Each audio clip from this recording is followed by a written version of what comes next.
This is the psychological report on Keith Ryan Spencer.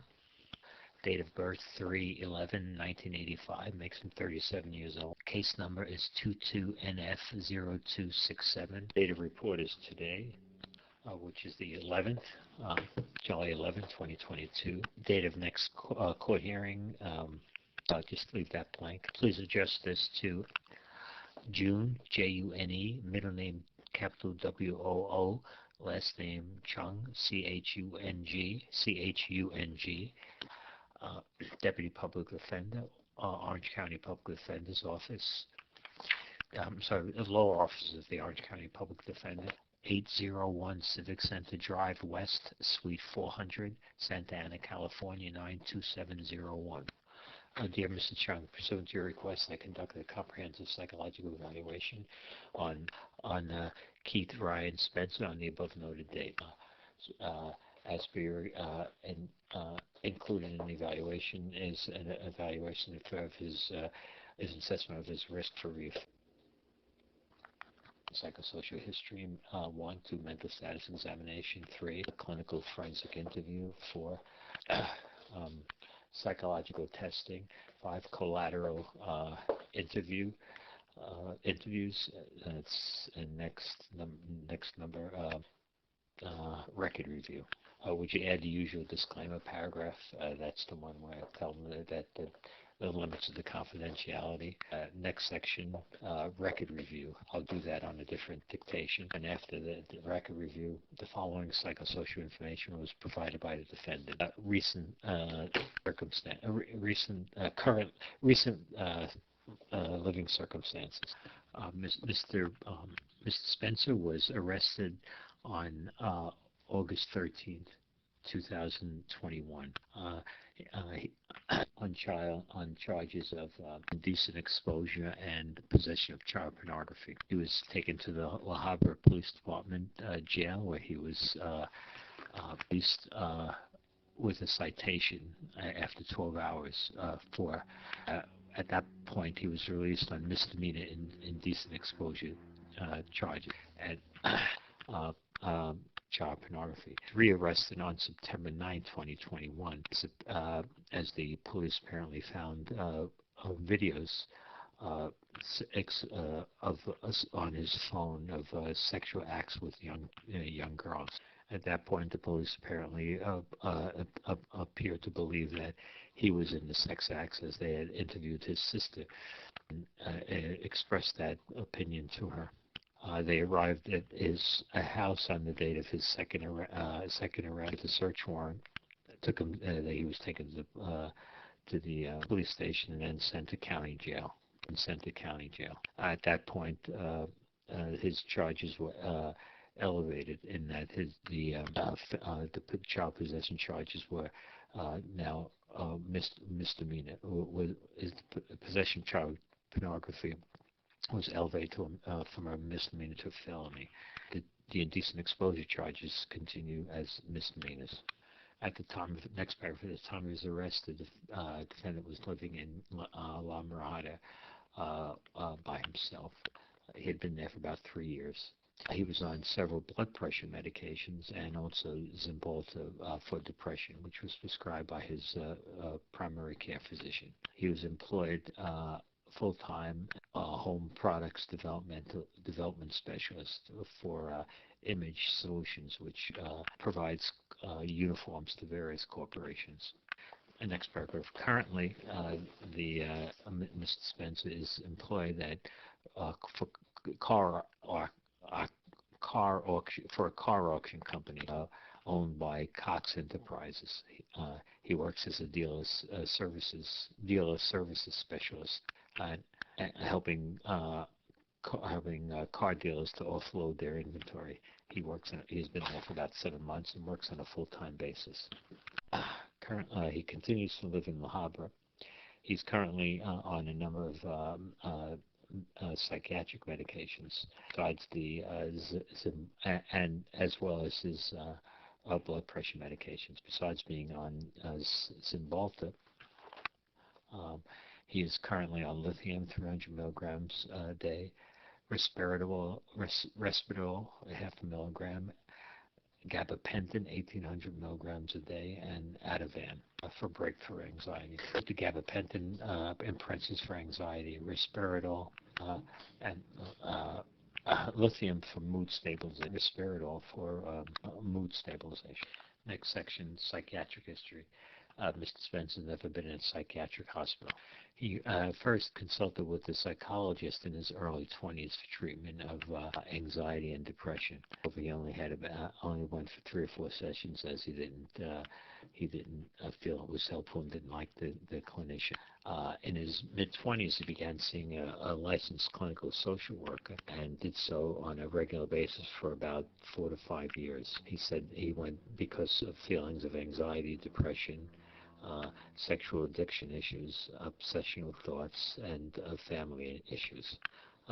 He felt the treatment was hopeful, but that the therapist was too, quote, soft on me. The defendant admitted he was drinking during the years of therapy. He knew about it. He did not hide it, but in retrospect, the defendant feels the therapist should have been more demanding for him to get help for his drinking, for his alcoholism.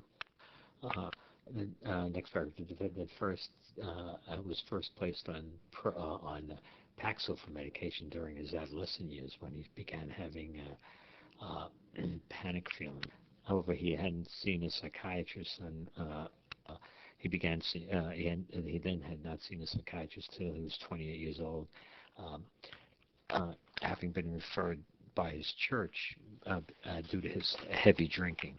At the time, he was working as a pastor, and while he was intoxicated, he made a pass at the boyfriend of his niece, who was teenager at the time. He attributes this to drinking, and he began experiencing. After which he had suicidal feelings. He was sent to the psychiatrist, diagnosed him with alcoholism and possibly as having a borderline personality disorder. The defendant was placed on a medication to help control his drinking. Parentheses, it did not help, close parentheses, so possibly given Abilify for his anxiety. He was in treatment for about 6 months before discontinuing it. His next paragraph, the next contact the defendant had with a mental health professional was with a psychiatrist at the treatment center he's been receiving, at the substance abuse center he's been receiving treatment subsequent to his instant defense. Parentheses, see below, close parentheses. Next section, substance abuse treatment, abuse history. Mr. Spencer denies the use of all illicit drugs, either in the past or currently. He tried marijuana in his high school years, but got paranoid and quotes hated it in quotes. He's not used it since. Next paragraph: the defendant's drug of choice is clearly alcohol. Drinking at the age of 21, but his drinking became heavy and on a daily basis at the age of 27. Drinks by himself. In the past, he drank vodka mostly, but currently, but until most recently, prior to his offense, it's been drinking wine. He drinks wine. When he drinks, he said he becomes more social, funny, and flirty and sexual to relax and feel happy. It's admitted that the drinking has destroyed his life. As quotes, destroyed my life. Subsequent to his arrest, Mr. Spence began intensive outpatient treatment at the West Wind Recovery Recovery Program. He went he participated in the intensive outpatient program, which required him to go for treatment 5 days a week from 6 to 9 p.m. He had stepped down from the intensive program but continues in the outpatient treatment program, where he goes to treatment Mondays, Tuesdays, and Thursdays from 6 to 9 p.m. Then he participates in group treatment and also sees a therapist on a one-to-one basis. In addition, he attends AA meetings regularly, as well as Sexual Compulsive Anonymous, SCA, on two meetings a week. He finds the treatment extremely helpful, saying that it helps structure his time.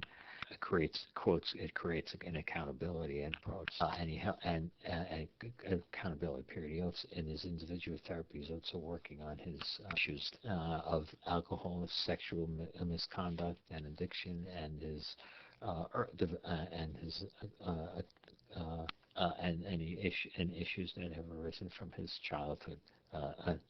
Parentheses, not parentheses, especially the lack, especially lack of emotional affection during his developmental years. Parentheses see below. Close parentheses. He said, for example, his mother would quotes not allow her to be touched. End quote. His father was during his childhood, he felt, quotes, there was something wrong with me, end quotes. Next section, criminal history. Mr. Spencer was never arrested as a juvenile. As an adult, his only offenses are the instant offense ones. Next section, developmental and personal history. First subsection, development and early family history. Mr. S. was born in Torrance, California, and raised in Southern California throughout his life in an intact family with his parents, one older sister, and a younger sister. He described the family as close. He believes his mother's pregnancy, birth, and delivery with him was without incident, save the fact that the umbilical cord was wrapped around his neck and had to be during his delivery. It was without any sequelae. The infancy was without incident, and he reached his developmental milestones within normal time frames. Family, next section, family relationships. The defendant's mother is currently 61 years old and retired as an office manager.